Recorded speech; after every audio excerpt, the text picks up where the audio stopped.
नमस्कार दोस्तों। आप सभी को पता होगा कि अफ़गानिस्तान में तालिबान ने का शासन है, तालिबान की सरकार है। और आप लोग ये भी जानते होंगे कि जो पाकिस्तान है वो चाहता है कि अफ़गानिस्तान में उसकी सरकार चले, उसकी मनमानी चले। जैसा पाकिस्तान चाहे वैसा अफ़गानिस्तान के तालिबानी जो हैं वो लड़ाके करें या उनकी जनता के साथ वैसा ही होना चाहिए। अफ़गानिस्तान की सरजमी पे वैसा ही होना चाहिए जैसा पाकिस्तान चाहता है। तो इसके बारे में हाल ही में मुल्ला अब्दुल सलाम जफ़ई, जो तालिबान संस्थापकों में से एक हैं, उनके द्वारा मीडिया प्लेटफॉर्म इंक्वायरी से कुछ खास बातचीत हुई थी। उसी के कुछ मुख्य पॉइंट्स हैं, मुख्य बिंदु हैं, जिनको मैंने इस वीडियो में एक साथ लाने की कोशिश की है। तो इसका जो मुख्य बिंदु था वो इनका बोलने का ये था कि पाक धोखेबाज है, भरोसे के लायक नहीं है। जब हमने सुपर पावर अमेरिका के सामने घुटने नहीं टेके तो पाक की क्या बिसात है। यानी कि ये लोग ऐसा अभी क्यों कहने लग गए हैं पाकिस्तान के बारे में, क्योंकि पाकिस्तान अभी अपना असली रूप, असली चेहरा दिखाने लग गया है। वो चाहता है कि अफ़गानिस्तान की सरजमी पे वैसा ही हो जैसा पाकिस्तान चाहे। तो इस बातचीत के, इस इंटरव्यू के मुख्य बिंदु हैं कुछ, जो पहले देख लेते हैं हम लोग। इसमें अफ़गानिस्तान और तालिबान इसे लेकर प्रतिबद्ध है कि वो अपनी धरती का इस्तेमाल किसी देश के खिलाफ नहीं होने देंगे। ठीक है, यानी कि अफ़गानिस्तान यह तय करेगा, अफ़गानिस्तान यानी कि तालिबान यह तय करेगा कि अफ़गानिस्तान की सरजमी किसी दूसरे देश के खिलाफ, किसी मुल्क के खिलाफ इस्तेमाल तो नहीं की जा रही है। यानी कि पाकिस्तान जो है अफ़गानिस्तान के द्वारा कुछ लड़ाके तैयार करके भारत के ऊपर आतंकी हमला करवाना चाह रहे हो, या ऐसे और भी बहुत सारे मसले उत्पन्न होते हैं, पैदा होते हैं। दूसरा पॉइंट देखें तो देश में स्थिरता लाने के लिए तुरंत फुरत सरकार का गठन किया गया था।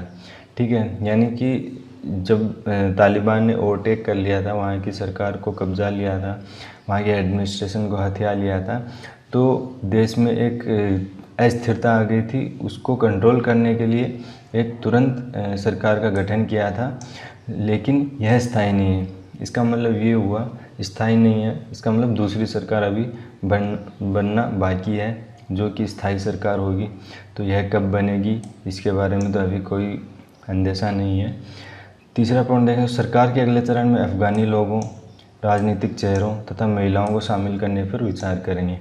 ठीक है, यानी कि अगली जो स्थायी सरकार बनेगी उसके अंदर अफ़गानी लोग भी होंगे, राजनीतिक चेहरे, यानी जो पहले वहाँ के जो लोग जो राजनीति में रहे हैं, जो सरकार में रहे हैं पहले, जहाँ तालिबान से पहले जो सरकार थी उसमें जो पॉलिटिकल पीपल थे उनको भी हम शामिल करेंगे, तथा सबसे बड़ी बात ये लोग बोल रहे हैं कि महिलाओं को भी शामिल करेंगे। तो देखने वाली बात होगी, अगर ऐसा तालिबान करता है तो निश्चित रूप से वहाँ की गवर्नमेंट में स्थिरता आएगी ही आएगी, इसमें कोई दो राय नहीं है, कोई शक नहीं है। लेकिन बोलने में और करने में अलग अलग विचार हैं, अलग अलग बात है, तो इसको समय आने पे ही देखा जाएगा। तो पाकिस्तान के बारे में इन्होंने क्या बोला है कि पाकिस्तान का असली चेहरा सब जानते हैं, वह धोखेबाज है, उस पर भरोसा नहीं कर सकते। ठीक है, वैसे भी हर अफ़गानी को स्पष्ट है कि हमें न्यूट्रल रहना है। हम अपनी धरती का इस्तेमाल किसी देश के खिलाफ नहीं होने देंगे।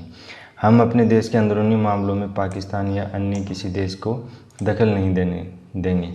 ठीक है, वो लोग बोल रहे हैं कि हम अपनी धरती का इस्तेमाल किसी दूसरे देश के खिलाफ नहीं होने देंगे, और हमारे अंदरूनी मामलों में कोई हस्तक्षेप करेगा, चाहे वो चीन हो या पाकिस्तान हो, तो उसको हम स्वीकार नहीं करेंगे। भारत के बारे में इन्होंने क्या बोला है, सबसे इम्पोर्टेंट ये है। तो भारत के लिए इन्होंने बोला है कि भारत के लिए इतना कहना चाहूँगा कि वह तालिबान के साथ डिप्लोमेसी शुरू करे, ताकि वह सुनिश्चित कर सके कि अफ़गानिस्तान की ज़मीन का इस्तेमाल कोई और देश तो उसके खिलाफ नहीं कर रहा है। ठीक है, इनका कहने का मतलब है कि भारत को अपने डिप्लोमेट्स जो है अफ़गानिस्तान भेजने चाहिए, राजनयिक भेजने चाहिए, उनके साथ डिप्लोमेटिक रिलेशंस बनाने चाहिए, ताकि ये सुनिश्चित किया जा सके, देखा जा सके कि अफ़गानिस्तान का सरजमी भारत के खिलाफ तो इस्तेमाल नहीं की जा रही है। अभी एक स्टेटमेंट है, इनके बारे में कुछ कहा नहीं जा सकता कि आगे क्या होगा, कैसे होगा, लेकिन ये जिस हिसाब से बोल रहे हैं, अगर उस हिसाब से लोग करते हैं तालिबान, तो ये स्पष्ट है कि एक अफ़गानिस्तान में भी अच्छी सरकार का गठन हो सकता है और अच्छे संबंध उनके दुनिया के साथ बन सकते हैं। और अच्छे संबंध तभी बनेंगे जब उन्होंने यहाँ पे ऐसा कहा है कि वह अगली जो स्थायी सरकार होगी उसमें अफ़गानी लोगों, राजनीतिक चेहरों तथा महिलाओं को शामिल करेंगे। अगर ऐसा होता है तो दुनिया इन्हें मान्यता देना शुरू कर देगी धीरे धीरे। ये आप मेरा पॉइंट नोट कर सकते हैं। वीडियो देखने के लिए आपका बहुत बहुत धन्यवाद। आपको वीडियो कैसा लगा कमेंट सेक्शन में मुझे ज़रूर बताइए। धन्यवाद।